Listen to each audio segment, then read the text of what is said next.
I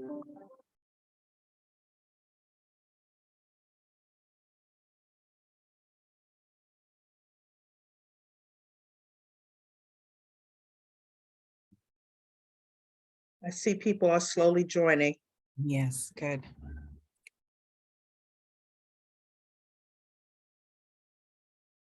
All right, everyone, we'll get started in just 1 minute.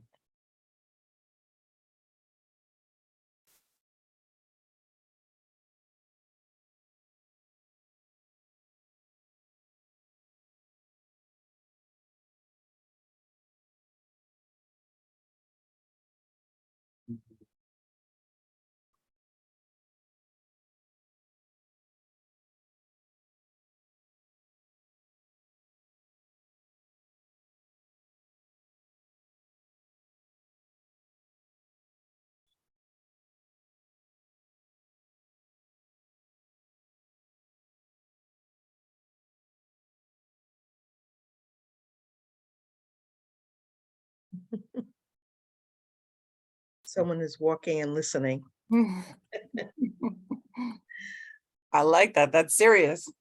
That's dedication. That is definitely dedication. That's dedication.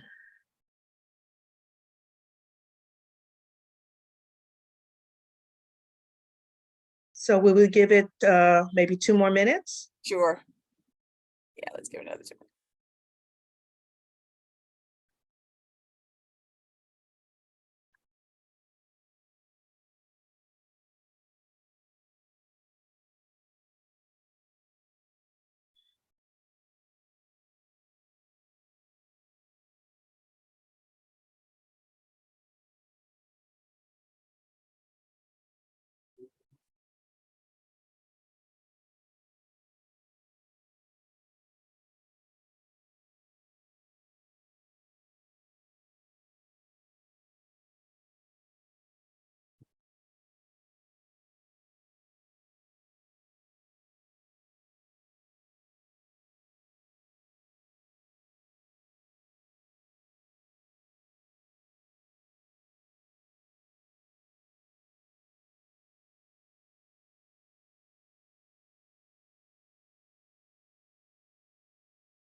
One more minute? Yep. We are recording, so this will definitely be up for a while.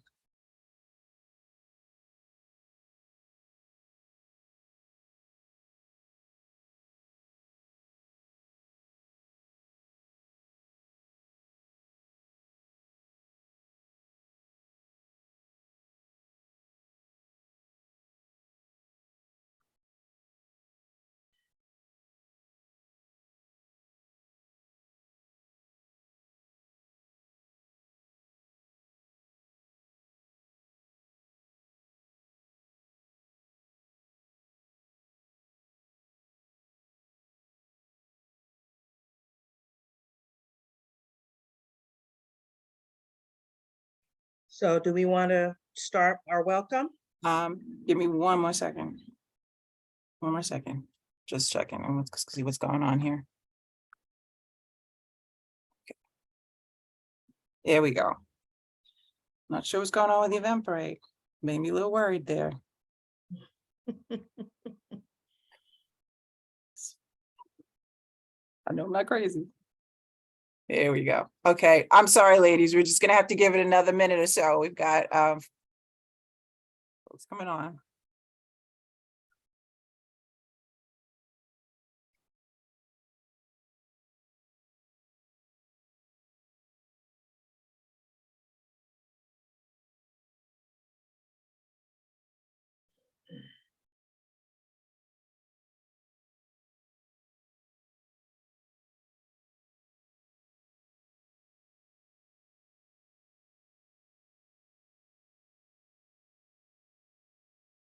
All right. All right, Nancy, why don't we go ahead and get started? How about that? You don't Yes, penalize anybody for being late and early. that's right. Okay. All right. Good evening and welcome. My name is Nancy Victor Green, and I am the president of the National Coalition of 100 Black Women, Manhattan chapter. On behalf of our Board of Directors and members, I welcome you to our program this evening, Empowering Black Women Organizers. The National Coalition of 100 Black Women Incorporated is a 40-year-old national nonprofit organization. Through advocacy and leadership development, we work as change agents to influence policy that promotes gender equity in health, education, and economic empowerment.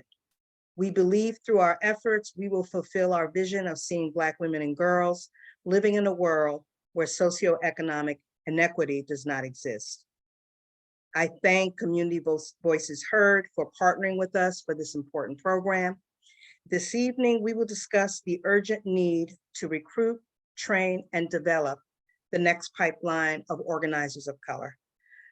There are critical questions that will be addressed, including how do we overcome the challenges faced by Black women in organizing and political leadership?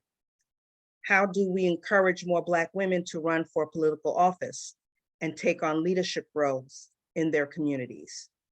And how do we ensure that the perspectives and experiences of Black women are represented in policymaking? I'm looking forward to a lively discussion of these issues. Just a housekeeping note, all lines are muted for the duration of the program. To ask a question, please use the chat box at the bottom of your screen. Our first Vice President of Programs, Janera Gaston, will moderate the Q&A on the other side of the speakers' presentations. Now I would like to introduce our speakers. Juanita Lewis is the Executive Director of Community Voices Heard, and Simone Bolo is the State Director of the North Star STEM Alliance, Minnesota's Lewis Stokes Alliance for Minority Participation Program. More details about our speakers can be found in their bios that are located in the chat.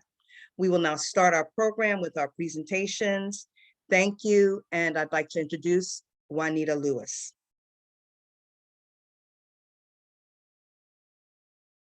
Thank you so much, everyone. And I'm looking forward to tonight's conversation as we talk about what does it look like to have a pipeline of organizers and policymakers and change makers, particularly as Black women and women of color coming up in this work. So I'm just going to go through a little bit of a presentation about our Follow Black Women project that centers the voices of Black women in New York State. So next slide, please.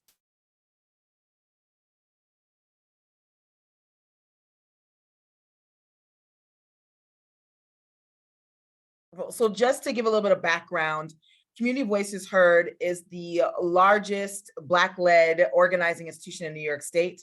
We have 4 chapters across New York, so New York City, Westchester, Orange, and Dutchess counties. And our main task is to make sure that the voices of low-income people and working class families of color, particularly Black families, are lifted up in the political discourse that we have in New York State. And so we do that by being a power building organizing group. And so what that means is that we're building bases across New York State in the areas that I mentioned of people who are tired of the status quo, basically, and that want to see political changes, not just at who represents them, but on the policy changes that are impacting their day-to-day lives. And so we do that through our grassroots organizing, so knocking on doors, house meetings, teach-ins, and being able to bring that base of people in to talk about the concerns that they have in their neighborhoods and what are the solutions that they have to them, right? All the way from policy changes and things of that nature. And then we have our chapter meetings, our campaign meetings, our organizing trainings that are part of our leadership development piece that teach community members the skills, give them the skills and the tools to make these changes. And, you know, the beauty of our organization is that it's not me or any other staff member saying what needs to happen in the work, but it's directed by those who are directly impacted. So it's our members who are telling, you know, senators and governors and city council members and mayors what policy changes need to take place in order for their lives to be better. And all of this in hopes of making a more equitable New York State. Next slide, please. So what is the Follow Black Women Project? So about 3 years ago, The previous executive director and I were having a conversation about what would it look like to have 5,000 women, Black women that were in New York that wanted to say, like, what are the issues that are important to us, right? Actually asking, what are the issues that we care about? And then being able to have a policy agenda that reflected those voices. And all of that came from the fact that Black women consistently come out to vote. We are telling our friends, our family members, members that are part of other organizations, faith-based institutions, what have you. Once we're engaged, we become active. And we see elected officials, or we see elections that are won because of Black women. We saw that happening definitely with the presidential election back in 2020. We see that a lot in special elections that are happening that shift the balance of power. And every time we hear elected say, thank you so much for your vote, particularly thank you, Black women, right? But they don't thank us when it comes to policies. And they don't thank us when in terms of us being a part of the decision-making about the policies that they're talking about and actually getting our input. So the Follow Black Women Project was birthed out of that anger, right? Of being ignored and left out. And so we went on this course of surveying 5,000 Black women across New York State.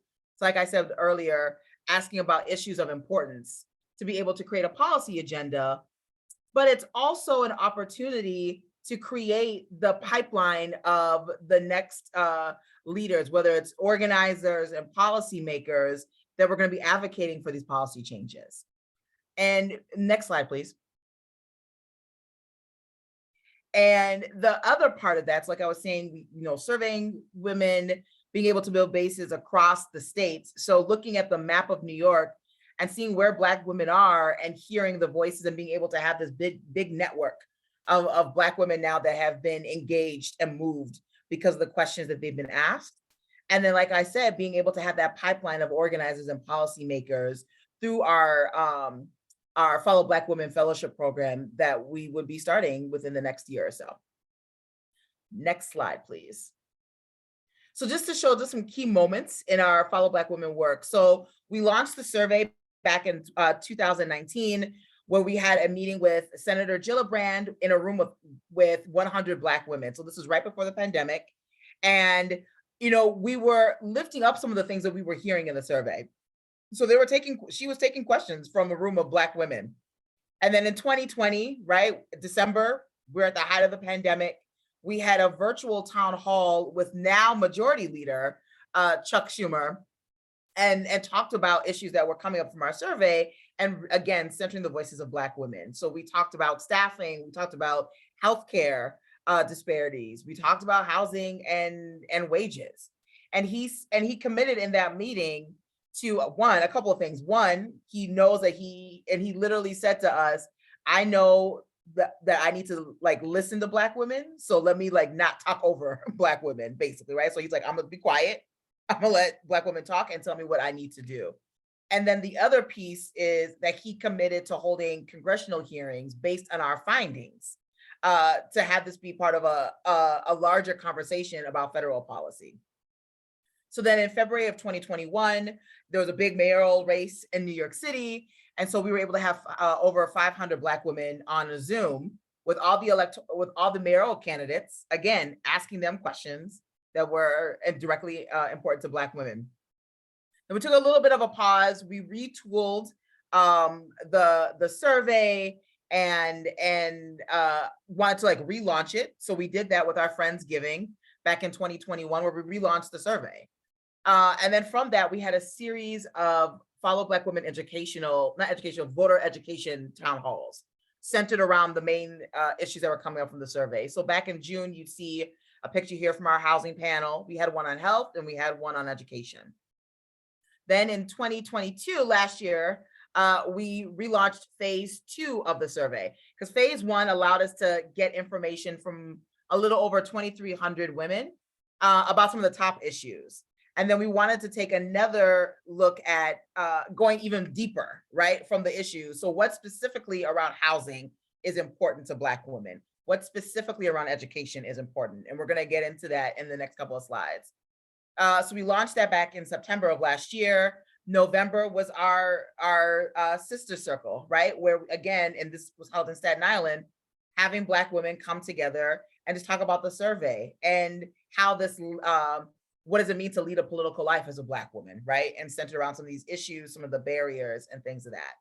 And so now we're in our, I would say like our third phase of our project, where we are starting to have conversations with Black women about the survey results. And Simone's going to go into that a little bit more around our visioning sessions that we held across the state.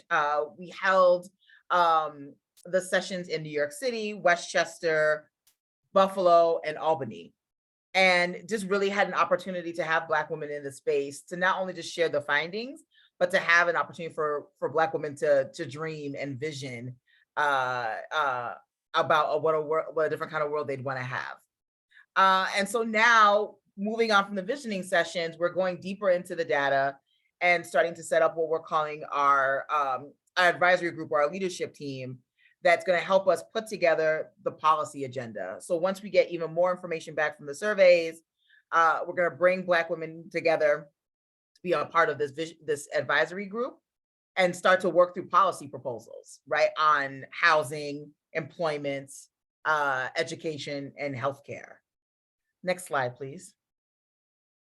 So this is just some more graphics about what I said. So again, we surveyed over 5,000 Black women, 2,300 in the first phase, and we had over 3,000 in the second phase. So we were able to get a wide range of Black women from across the state. Next slide, please.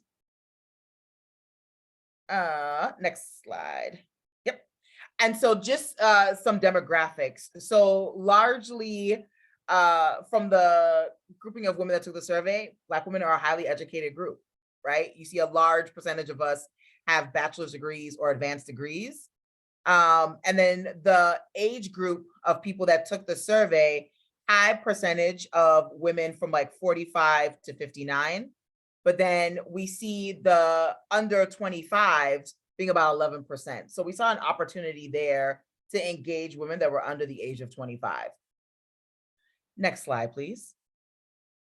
Then connected to this, we were looking at income levels. So majority of the women that took the survey are employed, right? They have some source of income. But when you look at the graph that shows the actual income levels, it was startling. So again, remembering a large percentage of Black women have advanced degrees, are highly educated, but we have about 26% of Black women in this state that are making less than $30,000 a year. And then you have about 17% that are making between 45 and 70.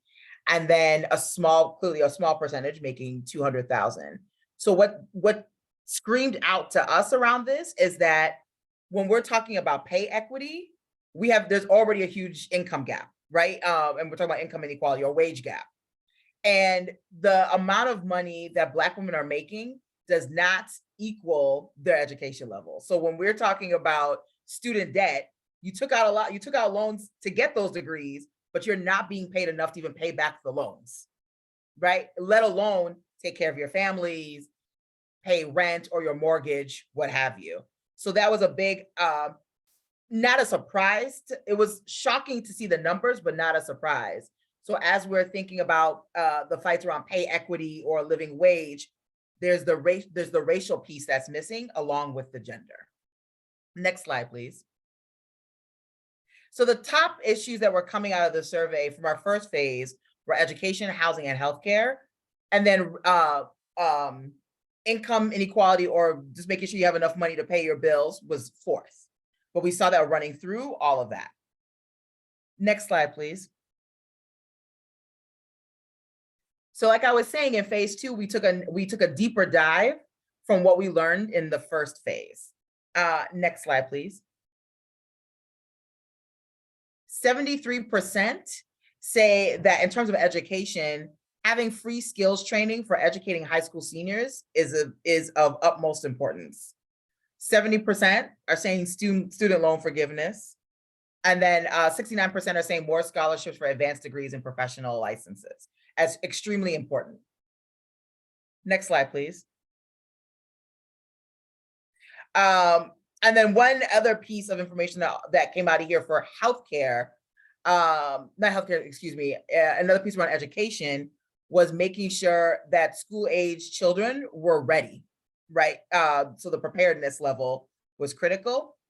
And then also on the housing side, the two highest pieces that came out of housing was one, making sure that senior citizens were able to stay in their homes, and that there was some type of redress around the historical redlining and housing segregation policies that have plagued New York City, New York State, and definitely across the nation.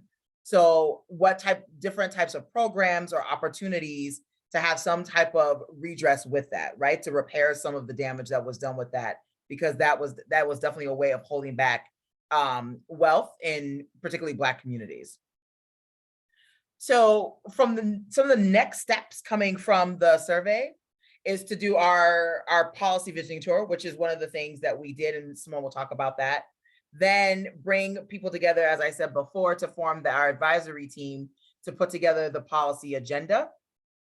And then continuing the deeper engagement in organizing, right? So once we have the policy agenda, we want to be able to go back out and have conversations with the Black women that not only took the survey, but engaging new Black women into this political conversation, which is connected to our voter education work.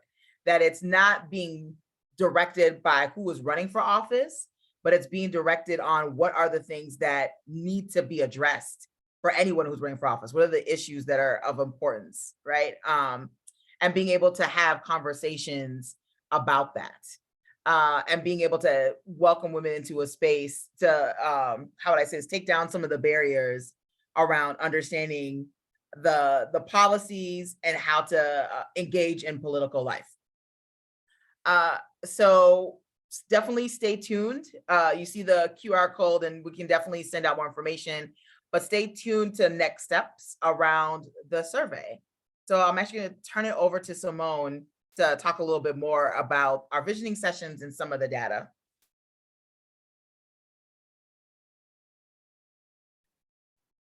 Thanks, Juanita.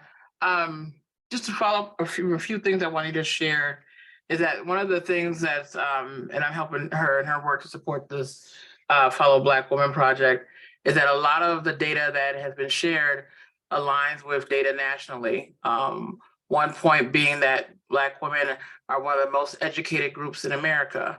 The second data is that we're also one of the most underpaid groups in America as well. So in terms of that disconnect and incongruence between educational levels and wealth generation is something that's really off there and that needs to be called out. It needs some policy around.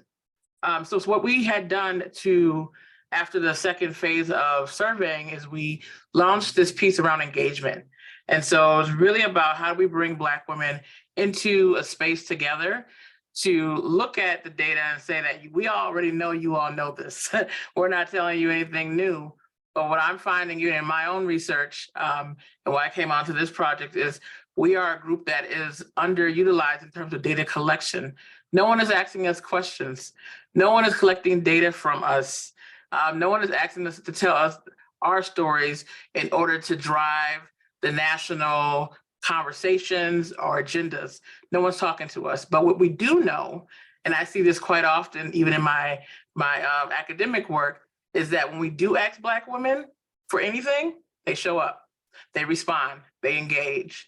And so the next part of this is engagement. And so building up that engagement so that not only are we equipping folks to have the conversation and now informing them with data and information they can go back out to their own communities with, but to keep this engagement so that we're building a community of support for each other that is setting this agenda constantly. And so we started to do that through these vision boarding sessions that we held all over the state of New York. And it really was about dreaming big. So thinking about your life, thinking about the survey itself and its results and your own journeys, and saying, well, how do I see my future? What am I dreaming our future to look like? And so we did a lot of vision boarding around that, which was great. And part of that vision boarding was that you're in community with other women. So it wasn't just about you creating this board and crafting it for yourself. It was that talk to the women next to you in the same tables that you, in the same room as you, and see what their vision is as well. And as you're crafting out your own vision, you may see things or you may hear things that help reinforce their vision as well. And out of those sessions came some wonderful stories, new connections for folks, and even just planning and plotting about how do I get more engaged politically so that I can continue to drive this, help CVH and others drive this agenda for Black women. So it's really about engagement. So our next phase of that will be this policy vision tour, which will, I think our vision is that it's gonna involve a number of things. From the topics that arose from the survey, which are education, housing, and healthcare, and then wealth generation, which is the other one that we need to bring into it just because the data tells us that. And then looking at, how do we start to identify and cultivate a pathway and pipelines for Black women at all stages to enter into the political environment and help to either do a number of things, whether it's help us craft this agenda, whether it's run for office, whether it's be an organizer. But what we found is that many times as Black women, we find ourselves in places without the support and the training that we need. So we oftentimes have to train ourselves or lean on our community for some of that training. We want to help eliminate some of that. And I call that kind of releasing the unwritten rules. There's written rules and there's unwritten rules, kind of hidden curriculum, so to speak. And so how can we bring Black women into our political agendas and share those unwritten and those hidden rules so that they can be effective in the political landscape? And so through our pathways and pipeline initiatives for training future organizers and building a fellowship program, we're hoping to identify women as we go through the next steps of this project. With that, I will pass it back on to, I don't know if it's Juanita or to one of our moderators, that they were going to field some questions, or do we want to open it up? Well, I would love it. This is Janera. I'm back. Sorry, I'm in the dark here. It looks like my light is gone, but thank you for that outstanding presentation. I'm so glad that you're able to speak for us. I think the work that you're doing, I haven't seen anybody doing it to the extent and with the depth and with the interest. And when you talk about the data, you're absolutely right. That's the big thing that's missing. Often at the with the coalition, we do talk about, it's kind of our party line, which is we educate to advocate to legislate. Right. So we're good at the educating part for sure. We're good at the advocating part. Many of us are, whether it's the coalition or even in, some of our sororities and fraternities and what have you. It's the legislating part, right? That we have to get better at. And that's what the data is going to help us to do. But I'm very interested in pursuing, Simone, you were talking about the challenges. So what are, some of the very specific challenges faced by Black and Brown women in organizing and political leadership? And how can these challenges be overcome?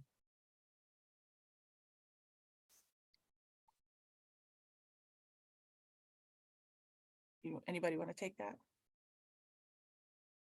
Okay, Juanita? Okay.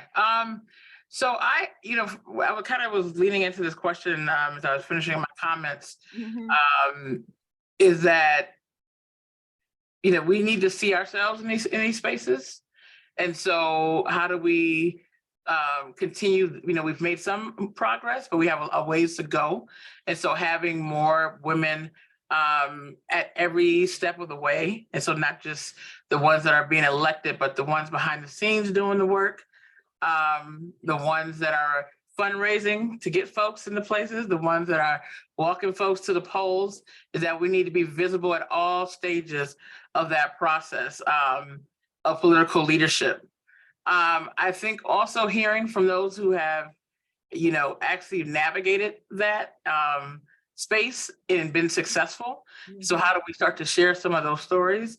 We're fortunate to have, people now like Stacey Abrams, but there wasn't a Stacey Abrams, 10 years ago, at least when I was starting in this, and when Juanita probably was starting in this.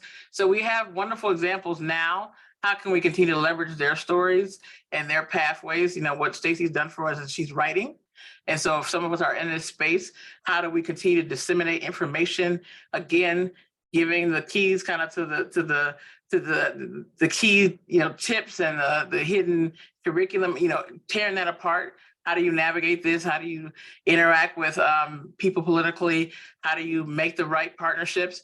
We need all those types of lessons, from the ground up as we're navigating political spaces. And so I think it's going to take, this communal approach.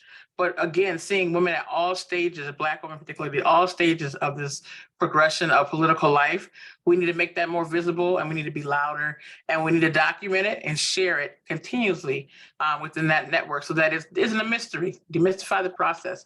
It isn't, folks that shouldn't be coming in this and saying, how do you go about this? They should be able to walk into CVH and there should be some sort of handbook or some sort of resource to point people in the right direction. And I know we're building some of those things, but it's still, there's this hidden part of it that exists. And I work with young people in this space, and I hear it all the time. We take them to the federal government to interact with all levels of the federal government, and they say, I never knew this was a job. I didn't know this was a possibility. Why is that? These spaces have been closed off to us for a long time. And so I think there's some work just around education and navigation that we need to invest in, so that we're not continually having this conversation about how to get in. I think that's really interesting. And Juanita, did you want to get in? Yeah, no, I was just gonna, exclamation point, smiley face, everything that Simone said, because I was on a panel last night and a similar question came up. And we've done, the big thing that I've seen in terms of like this shift politically in Black women is that we've been making the case about more women being elected to office, Right. particularly Black women.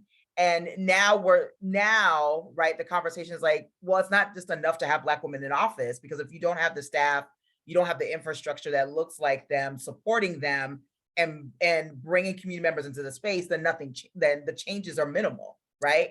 Right. And so this is what I found with like the Follow Black Women Project and like the work that we do at CVH and the work that Simone does with her program, is that we're opening up spaces, like she said, right? Opening up spaces to Black folks and women of color, what have you, and think like, oh, wow, I didn't realize being an organizer is a thing, right? Like when I became an organizer, blah, blah, blah, blah, years ago, right? Right. I didn't know that was a job. That's right. That's right. I didn't know. And then that people have actually made this their career, right? And so like now I'm like, oh, shoot, this was a thing, right? Going into public policy, because organizing is public policy. Simone's doing public policy, like all these things, didn't know this was a space for us. Mhm. So how do we take opportunities like this to show the stuff that we're actually doing in communities is a good training ground for, like, if you like this, there's a career path for you in this, right? And what does that look like? And then being able to, to have more opportunities for women and girls of color to like do these types of things, right? Whether it's internships or what have you, and actually not just having the internship to have it, but to actually be able to place someone somewhere, because that's the next piece, right? Of being able to be placed somewhere and be able to actually learn the craft. Because I think that's, I think that's really interesting, because what we're saying is right, and it makes sense. Representation matters in politics and what have you, but you have to demystify the process for people in order for them to get there, right? That's why you have internships and all the others. Like you have legal internships, you got medical doctors internships. Why don't we have more internships? And opening up the pipeline for young people by showing them exactly what's possible and what to do, right? And there's plenty of issues that young people can get behind, no doubt. Because you've answered a few of the questions the questions that I have in your presentation. And just to remind everybody, the chat is open. If there are any questions that you'd like to ask our speakers, I'd suggest you get them in. Please get them in. But what do you think are some of the most successful strategies for building the networks and alliances for women of color? Would you say? Any thoughts about that?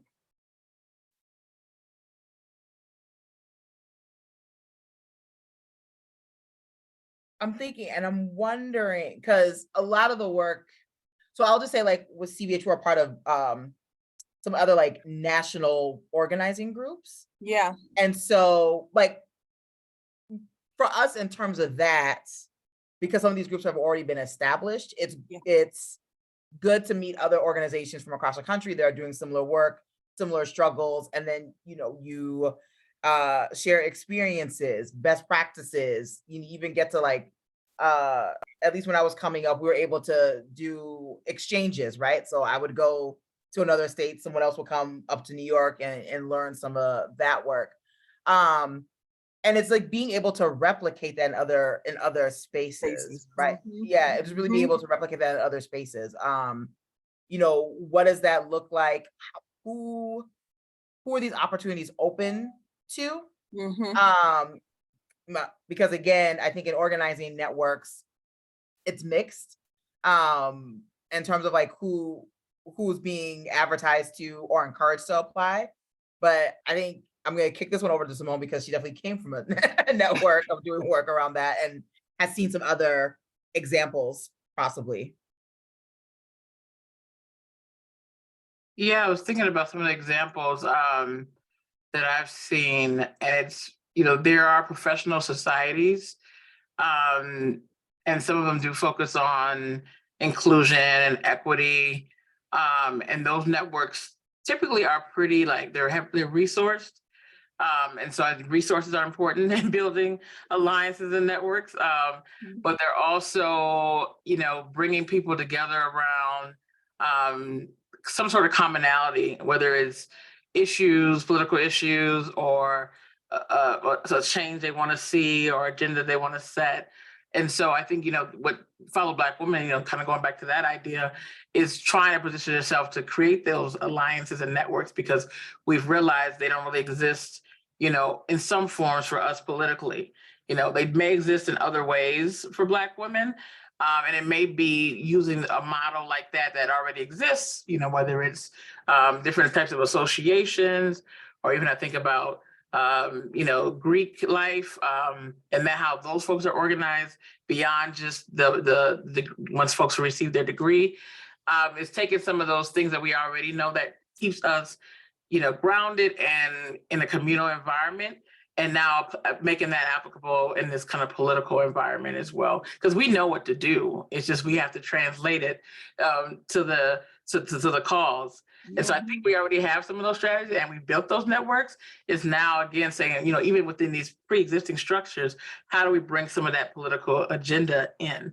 And I've seen that through some of the other like societies and alliances that I've worked with to either recruit or that are trying to recruit folks to work.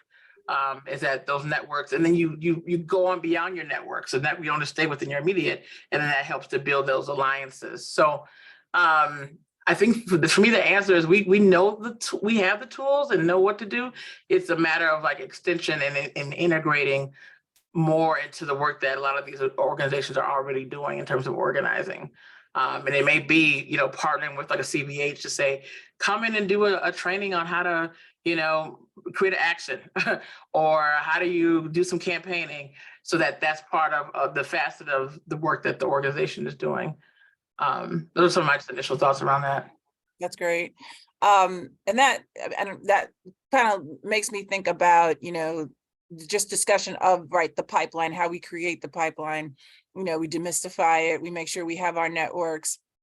Some of the work and the models and the templates for how we do some of this work around succession planning is within us. We already have some of that. But I'm curious about what your thoughts are about addressing the shortage of Black women in leadership roles and developing future leaders through this idea of intentional mentoring, and how we do that, how we use that to really develop the next pipeline of organizers of color. Can you speak to the intentional mentoring piece?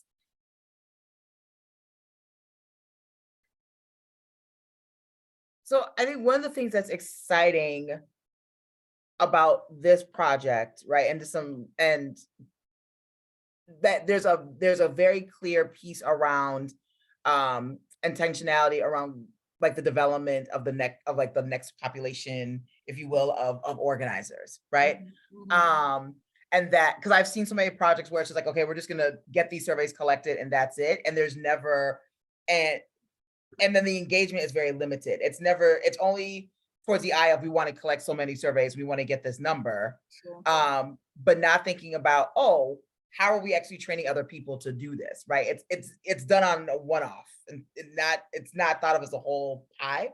Right. And so what I'm excited about with this is that this allows us to train, like to have people involved in the collection and not just like the analyzing of the data, but in the setting up of conversations, setting up of meetings, learning how to actually be an organizer Mhm. in the space, right? So it's not just like, okay, read this pamphlet and come back, but it's like, no, you're gonna read some of this, but you're actually gonna do it as well. So it's a show and tell, right?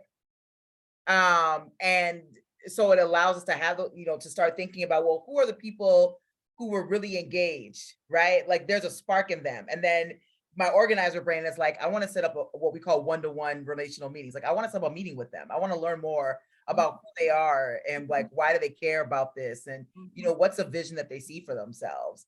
And I'm listening for what they say, and then being able to say, you know what, let's have a conversation. Like, if you're interested in this, Mhm. here are some like opportunities for you to grow in this work, right? In this craft. And then that's like, to me, that's like the hook. You're like, okay, so someone comes, we always say, meeting people where they're at. So someone comes in to a meeting, they just sat down, right? 2 months later, they're talking at meetings. 4 months now, they're running the meeting, Right. right? Right. And so you're right. looking at the growth, all because I was intentional about the person I invited to the meeting. I had that conversation with them. I worked on a leadership development plan with them, a Mhm. leadership development plan, right? And did the activities with them and marked their growth. Right. And then saying like, okay, like you're getting the skills of doing this now, right? Now, how do you put this together, right? And having that type of intentionality is key. And, with the Follow Black Women Project, given the fact that we're going to be doing a fellowship program, it allows us to do that, right? It allows us to have these type of intentional conversations with Black and brown women, right? In different parts of the state who were doing this and somewhat interested in it and want to learn, and being very intentional with them. And then along with that, that it's something that we're working towards, right? That they would be paid, right? Because so many of us do this labor for free and because we love to do it. This is actually a career path, right? So some other internships in other fields pay you, right? Right. Why not organizing? So we could get away from this myth that organizing doesn't pay. It pays. The question is how much it pays, right? That's what we're trying to work on, that pay equity piece. But like, being very intentional with that and having people come into the space and learn those skills. And then they're training other people, because you're learning how to organize and you're bringing in people that you're developing too. So they're also learning how to organize as you're learning. Mhm. Mhm. Simone, did you want to get in there? Yeah, I was gonna say, I echo everything Juanita said. I think the only other thing I would, and add is, I think there's an art to mentoring that we don't talk about sometimes, because it's, it seems kind of sometimes transactional, or you find someone who has a lot of knowledge, you cling to them, and you get as much knowledge. But mentoring really is an exchange. So folks mentor because they're getting something out of it too. And so I think in harnessing on that art of mentoring, there's also different types of mentoring. And so, I actually just had a conversation with a colleague who just finished her PhD, and she's like, I don't know who my mentors are. And I said, you have probably 20 mentors in your network. Mhm. Haven't tapped into them yet. And you haven't really seen them as a mentor, so there's kind of like stage on the stage. We have to kind of, again, get rid of that image, but there's mentors all around us for different things and can mentor us in different ways. And I think that's, again, one of those hidden, pieces that we don't realize. We are looking for many people, as we're going through these pathways, that can support us in different ways. Some of those mentors can write me a check to go to a conference. Some of those mentors can, hear me vent and complain when, I'm frustrated at work and thinking about quitting. Some of those mentors can say, sit down, write this plan out. This is how you do an action plan. These are your next steps. I'm going to check in with you in 3 weeks. And so I think it's like this artistry of mentoring we have to kind of make people a little more savvy about as well. And that's really intentional, because you can have multiple people in your network that you have this reciprocal relationship with, that's giving you what you need to navigate, whether it's political space of any type. And so, I think that piece we need to be a little more intentional about, and actually coach around.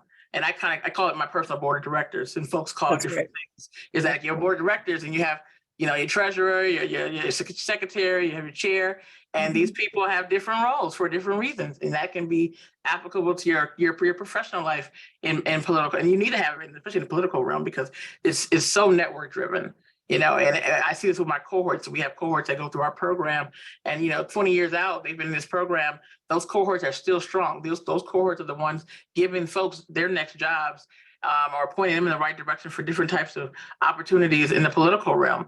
And so there's something to be said around even that kind of peer-to-peer mentoring piece too, which is also another type of mentoring. So I think just becoming more savvy in how we think about mentoring and then coaching folks, to open the kind of that realm of possibility when they think about how to identify and work with someone they consider to be a mentor. Fantastic. So let's just dive in a little bit into, drill down a little bit more into the individual.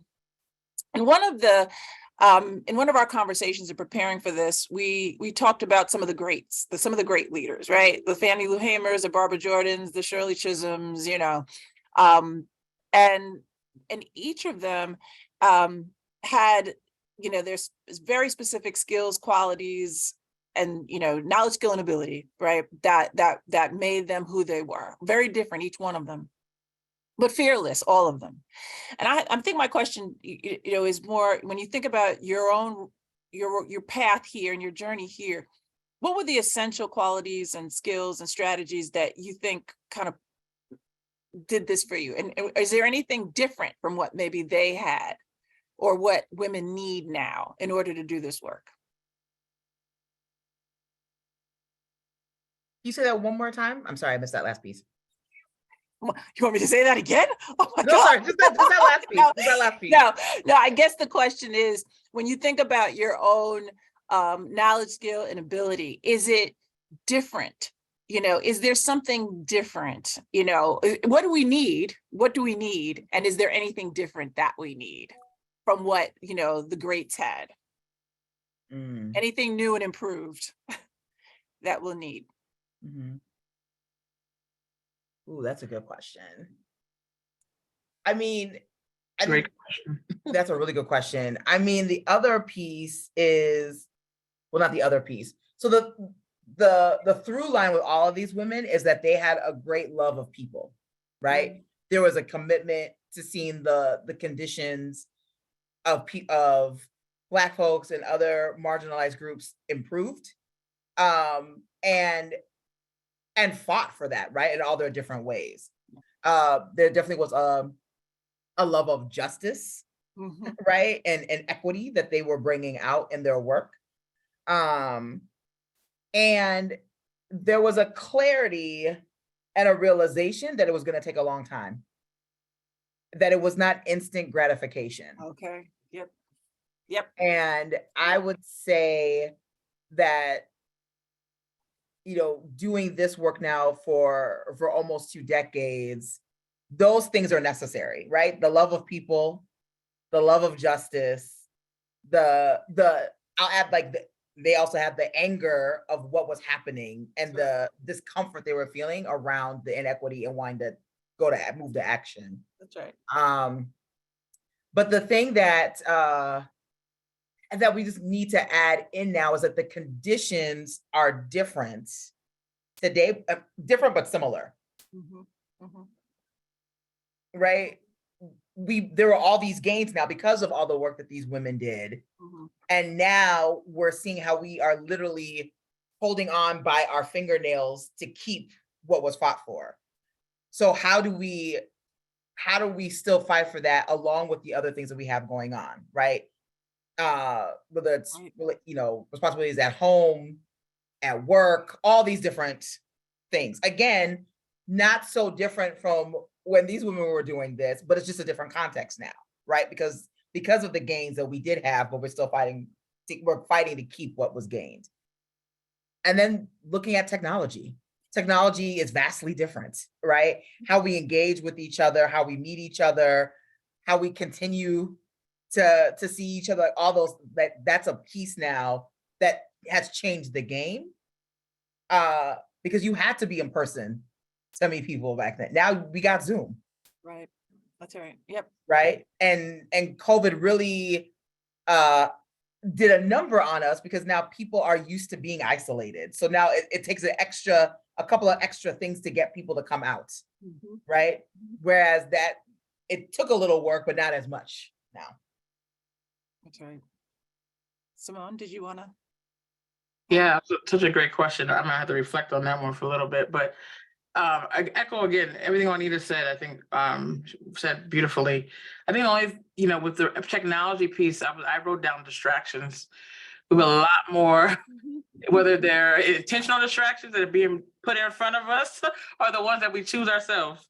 There are a lot more distractions. And I think, part of that wellness piece that you were kind of talking about before we got on the call Yep. is, as individuals identifying those distractions and learning how to, and I'm learning this, I'm saying it out loud to myself, but I say it out loud to you all, is how to tame them, to focus on what's important.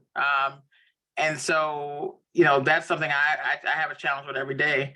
And then, just again, I know I'm talking about research because I was brought into the project because of my background in doing assessment and research and evaluation. Is that most of the literature that I'm reading about Black women it's based in terms of like our success and our ability to thrive. I want to say probably not 90% has some sort of communal tie or aspect to it. Black women thrive and we do well in community. We do not do well in isolation. Most human beings don't, but what I'm reading about Black women in particular is very, very clear. It's like, a program needed to fix this. They developed a sister circle and everybody was doing well. All of a sudden, I have multiple sister circles when it helped me get through different things. And I don't think I would even be in this role and what I'm doing now without my sister circles or a variety of types. So I think there's something that says something about our nature and that even how we organize, how we approach problems, you look at even how our political activism shows up, it is not in isolation, it is in community. So I think we live in a society that, at least US based, because I have an international lens and Juanita does as well, that we tap into because of our parents quite often, and probably most of us do in some ways here. But like that, I go back home to Liberia, there's no I, there's no me. It's all my brother, my sister, me, us, was, them. There's no me in that. And I think we used to be that way. I hear my mother, who was born here in the United States and was raised here. She talks about her roots, and I hear my aunts and other family members that used to be strong. But I think we're in a state of our society where that isn't valued, and we have to preserve that. Otherwise, as Black women, we won't make it. And so I don't know how we do it. I try to do it in my own little ways with my own network, but I just even think back to the Follow Black Women vision statement. It's vision parties that we just had.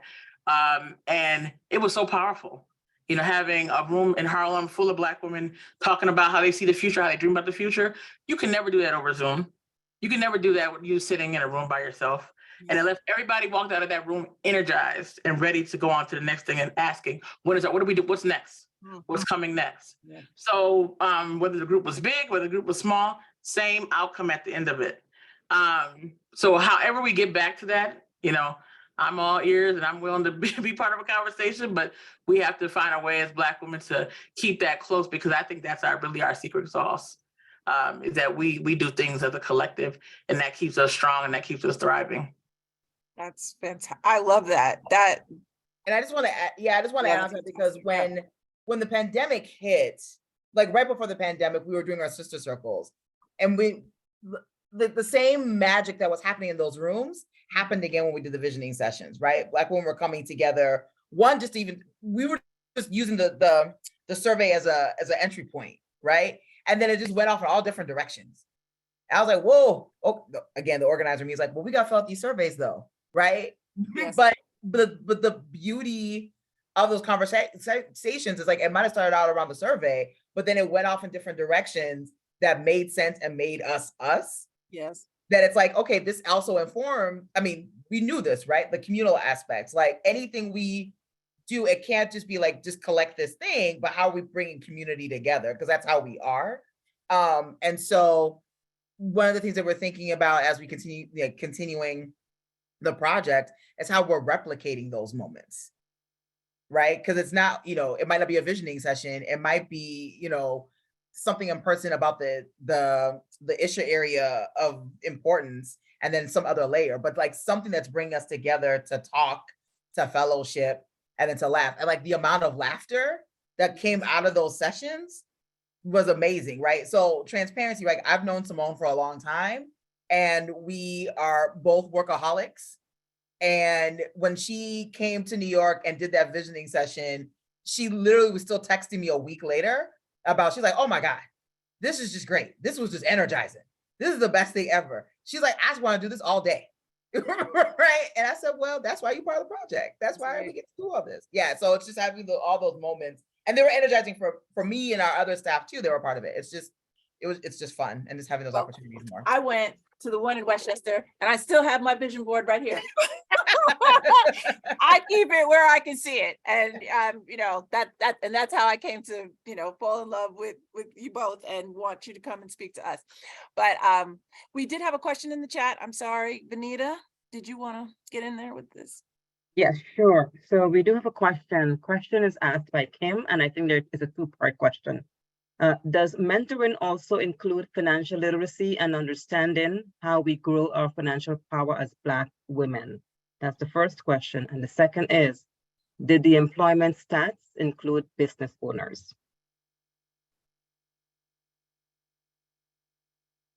So let me take that last part of the question. So that's actually a good question, Kim, because, and we did ask, if I remember correctly, at least on the first survey, and Simone remind me on the second one, if we asked people's occupation, I feel like we might have on the first one. Yeah, we did on the second. Okay, now the second one. So Yeah, the first one I believe included people's occupation. So then we could see, if someone was a business owner, how many, if so, like how many, all that kind of stuff. So that's actually that was a good flag for that too, as we think about like the next round of like data points that we want to collect, like just figuring out, ways of collecting that piece of it. So I think that is that's a viewpoint, right? That we got to think about when we're thinking about income and employment, right? You're a owner, unless, someone's probably say like self-employed, what have you. So just, that's one thing to think about. That's an interesting part around the financial literacy and understanding our financial power. I feel like that's been more of a converse, at least with this project. It's been a piece of a conversation. It hasn't been like a full conversation about like, well, what is our financial power as Black women? Right? Like right now we're just looking at what we do or don't get paid, right? The next piece that will be interesting is, even with the limit, so let's just say with the limited resources we have, we spend $1, right? Because right before this thing, I was like, oh, I need to pick up something, right? So we spend in dollars in different ways, whatever it may be. And so we actually were able to get, and again, I'm sure there's data to that, right? Like how much, what are, like what is the financial power that Black women have with a dollar? Because that translates into power, right? Because we talk about organized people and organized money as being the sources of power and organizing. So like, what's our organized dollar power? Yeah. Thank you, Juanita.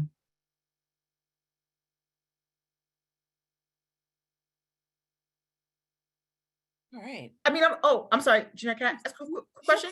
Yeah, no, I'm just curious because I know Janera saw this information and maybe a couple other people, but I'm just interested, just curious, what are some thoughts that from the quick presentation that probably came up for you all, just seeing some of the stats, right? That was just like a snippet of our presentation, but just like, what are some thoughts that came up?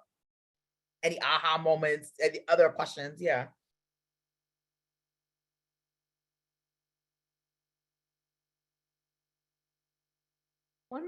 My name is Hope Mason. One of the things that I really, I agree with is that Zoom is fine, but actually the communication of people in person is probably the most impactful. And, at this point in your, survey input and analysis, um, are you seeing young people wanting to be active in policy development?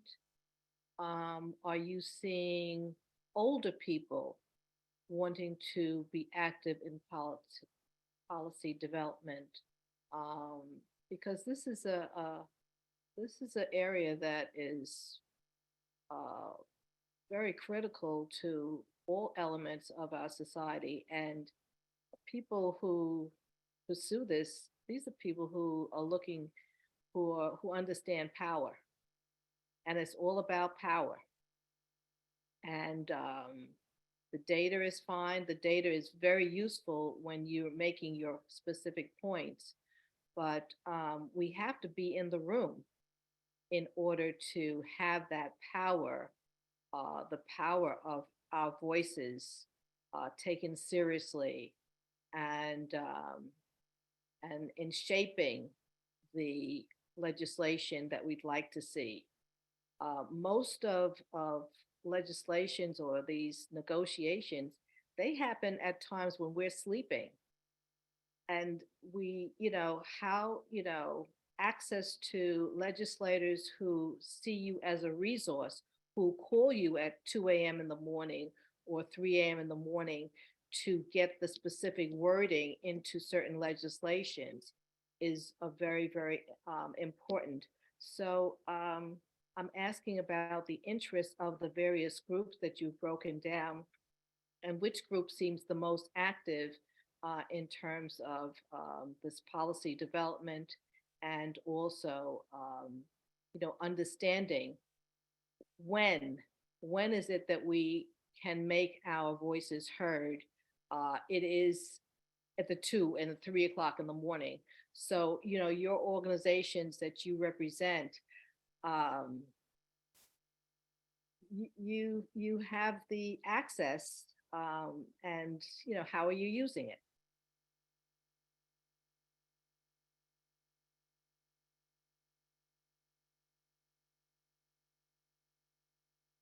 I can start maybe a little bit of a response is, my work has mainly focused with young people. And so it's really been about navigation and being able to understand how to get in. And then once you're in, how to navigate the political spaces Yes. and form the relationships you need to kind of continue to do that. But I would agree with you that it is intergenerational. It can't just be with, the young people need to be exposed along the lines and reverse. So, the work is very intergenerational. And from my work with CVH, and even just in a small time, there have been people who kind of self-identify themselves of how can I get more engaged, whether it's either becoming a member or what are my next steps? Do I want to become an organizer? And that's been intergenerational. And I need to give you specifics, but it hasn't been just a certain group. And so I think, there's so much to learn across generations that it has to be. And I think, the more we can do to bring folks in the room to make sure they're in the right place at the right time and have the right strategies, then we can, continually educate folks about, how to navigate the things you're talking about, of who's making the decisions at the midnight hour and getting the call, that nobody else is going to ever hear about, and all of those things that we know that happens and that goes on. But it's, again, getting our folks savvy enough with the right tools, with the right training, so that they can be in the right places and be even just in the room.